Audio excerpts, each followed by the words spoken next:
Finally moving out of my mom's basement. So far in 2026, I feel like life is not going how I thought it would. So, and that's okay. Shit happens. We pivot. Hey friends, long time no see. Oh my gosh, it's been too long. I miss y'all so much. We are in a new space. I have boxes everywhere. I just moved a few days ago and we'll get into all of that. But first, I kind of want to open up and be a little bit vulnerable. We are all so in a rush to like move out, start life and be on our own at such a young age. And there's some sort of like some sort of status that comes with living, like being young, living on your own, having your own everything. And sometimes that comes at a cost that we don't really realize we're going to have to pay at some point. I'm speaking from somebody that was not raised with money, someone who has had to have multiple jobs in order to maintain this lifestyle. I'm also coming from someone whose parents don't take care of them. So about 13 months ago, I decided to move back home, and it was kind of like I was ashamed, low key. I was ashamed to move back home because, girl, I was coming from like living in my studio loft downtown, living the life right, but I was in hella debt. I was setting myself up for failure. I was partying, traveling. I bought it. Literally, that's how I lived in my younger 20s. And I had a time, like I had a blast, but at what cost? You know what I'm saying? At like 23, 24, I also entered a toxic relationship. So that kind of added on to everything that I was going through. When I turned 25, I was like, you know what? I'm taking my life back. I'm moving into my own little apartment. I always wanted to live downtown. Like, I'm moving into my own apartment because, one, it'll be like me getting away from what I was going through. But second, I would have a safe space where I could create, get myself together. I could be happier and everything would just fall back into place. Boy, was I wrong. I was making $21 an hour. I wasn't making any money for real. No, setting myself up for failure. I was living paycheck to paycheck. I'm talking about like I would have $50 to my name until I got paid again. At that time, I had a good relationship with my mom. She was like motivating me. She was helping me interview for a job that I wanted. On one hand, I felt confident in moving home, and I was like, I'm so glad that I'll be closer to my mom, because maybe now that I'm older and she's a little older, that we could like see eye to eye better, you know. On the other hand, I was a little worried because I know the history of our relationship. Ultimately, I decided to move home. Child, I done forgot I was recording. I done put my phone down. I hope the audio is still okay, but ultimately I made the decision to move home because I knew I would be able to pay off debt and I would be able to free up some money. And I was aware that it would cost me the relationship that I had with my mom. So 13 months ago, I moved into her basement. That period of my life felt really heavy. Felt a lot of shame. I think no matter how old you are, you should never feel shame about having to move back home and restart. I definitely knew that my mental health was going to be on the line by moving back home, but I made that decision that becoming better off financially was worth my mental health.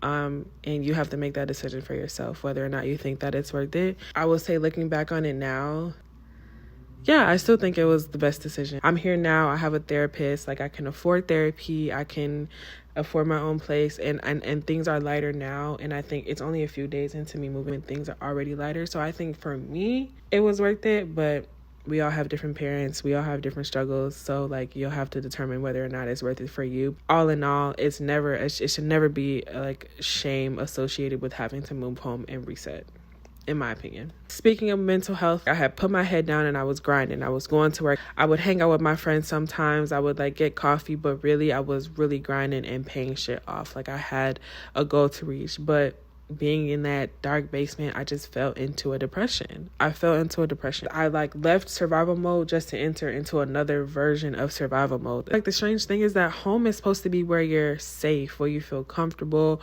where family is, where love is supposed to be. But I didn't feel any of those things. I really felt like a stranger in my own home. Eventually, things between my mom and I got to a point where it was time for me to go. And so I did. I think it's just time for a new journey. I've been missing being creative. I was literally strictly wearing like work clothes, and I had a couple leisure clothes because I didn't even have space to really have all of my wardrobe out.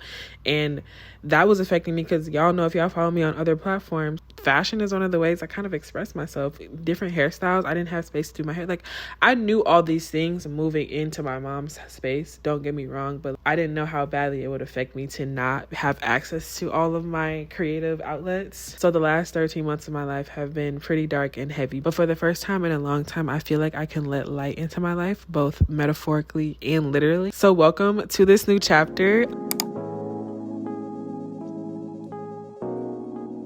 You guys, it is currently March 2nd and I am finally moving out of my mom's basement. Yeah, all of my shit is packed up. I went to clean the apartment yesterday. Imani helped me scrub. My hands are at. Please, no, please. We are starting over. We are starting over yet again.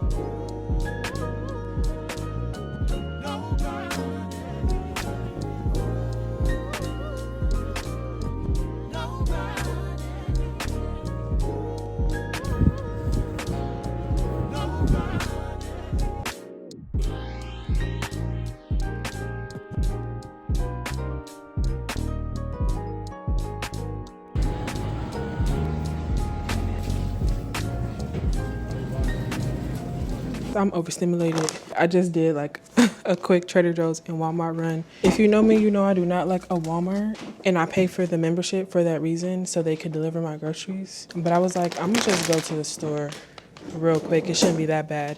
No, it was that bad, girl. And I'm starving right now. Ooh, I could have some avocado toast. Me and avocado toast, we go together real bad. Oh, there's an eyelash in my eye. Gotcha. Yeah, I understand why our parents didn't want to make no stops after work, because baby, after work I'm ready to go home. I'm still unpacking. The kitchen is a mess. Take me as I am, baby. What? I'm a receipt saving girly now because I need to track how much I spent so that I can really narrow down a good budget as far as groceries. Girl. Did I get 3 boxes of fiber bars? Yes, I did. These are one of my favorite snacks. Actually, why not have one right now?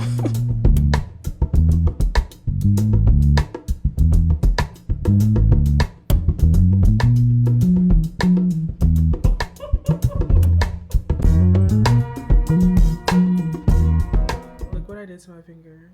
If you get the potato peeler from IKEA, beware, because that bitch is a weapon, okay? What? The potato peeler peeled me down to the nerve. It hurts so bad. Like my entire finger has been swollen for a whole day. Anyways, happy Thursday. Oh, let me turn my mic on. It's happy Thursday, y'all. I hope y'all had a great day. Right now, I'm about to try to get my life together. Let me show y'all what my setup is looking like right now because I'm really locked in, okay? So I forget what it's called, I think it's called the 12-week year. I don't even know exactly what it's called, but basically I was trying to do something like that. So far in 2026, I feel like life is not going how I thought it would. And that's okay. Shit happens. We pivot. I have rewritten my goals and now I'm sorry, we got cut off because I'm running out of storage. I need to go through and delete some stuff. Anywho, we pivot. So my general goals for Q2: be a woman who manages her money intentionally, be a woman who moves her body regularly, and someone who shows up consistently online, period. Now what that looks like, that is what I'm about to sit down and figure out. First of all, I need to look at how much I spent in March because that'll give me a good idea of what my budget should be for April. I was trying to look back on last quarter to see what habits was I building, but I wasn't tracking any. I mean, I did have a food journal and then a regular journal, but that's another thing I'm about to do is figure out how I'm going to habit track. I don't know if it's going to be digitally, but I do know I'm not going into another month or another quarter without a system to track my habits. So that's what I'm about to get into. How many ways must I approach best? Gunshot to your head, die for